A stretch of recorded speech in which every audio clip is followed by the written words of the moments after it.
خیرکم من تعلم القرآن وعلمہ، تم میں سے بہترین وہ ہے جس نے قرآن سیکھا اور دوسروں کو سکھایا۔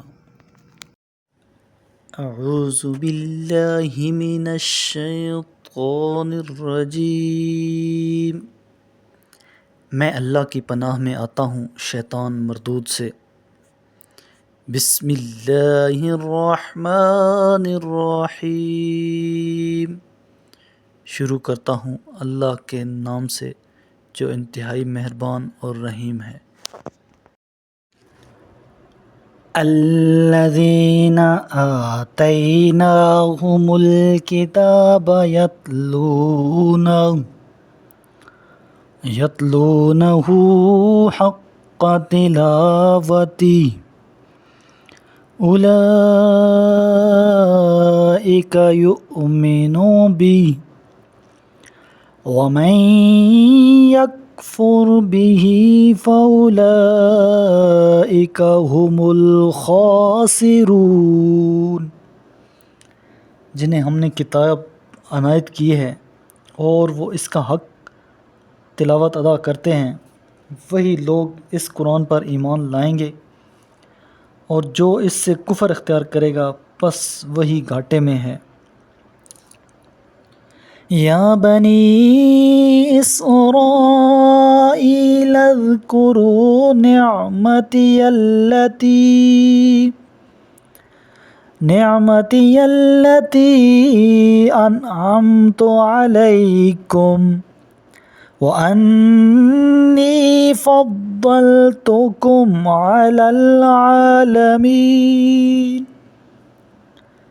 اے بنی اسرائیل، میری وہ نعمت یاد کرو جو میں نے تمہیں عطا کی ہے، اور یہ کہ میں نے تمہیں اہل عالم پر فضیلت دی ہے۔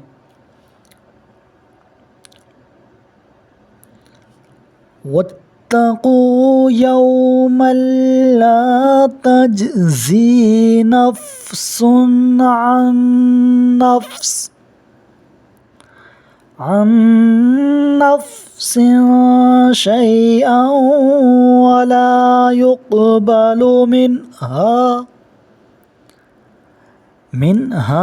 عدل ولا تنفعها شفاعة ولا هم ينصرون۔ اور اس روز سے ڈرو جب نہ کوئی کسی کے کچھ کام آئے گا، نہ اس سے معاوضہ قبول ہوگا، نہ شفاعت اسے فائدہ پہنچا سکے گی، اور نہ ہی انہیں کوئی مدد مل سکے گی۔ وَإِذِ ابْتَلَىٰ إِبْرَاهِيمَ رَبُّهُ بِكَلِمَاتٍ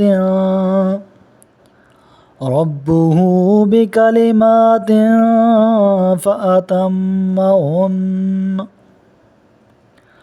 قَالَ إِنِّي جَاعِلُكَ لِلنَّاسِ إِمَامًا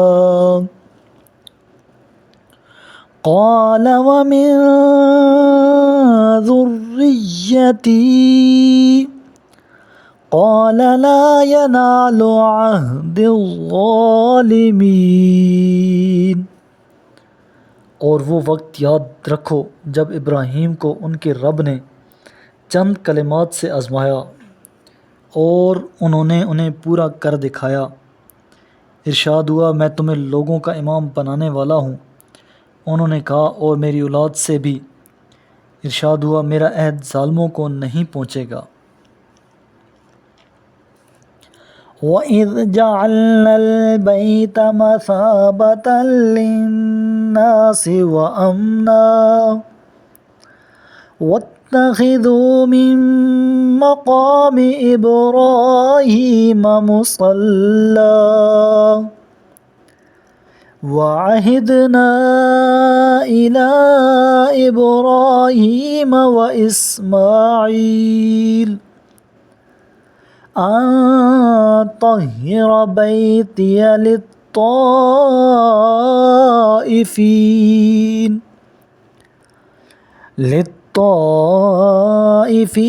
وَالْعَاكِفِينَ وَالرُّكَّعِ السُّجُودِ۔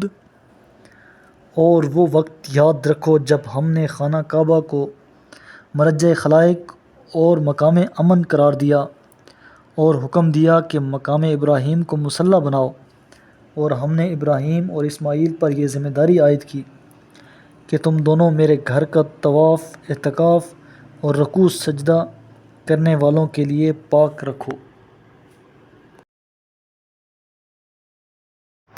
صدق اللہ العظیم۔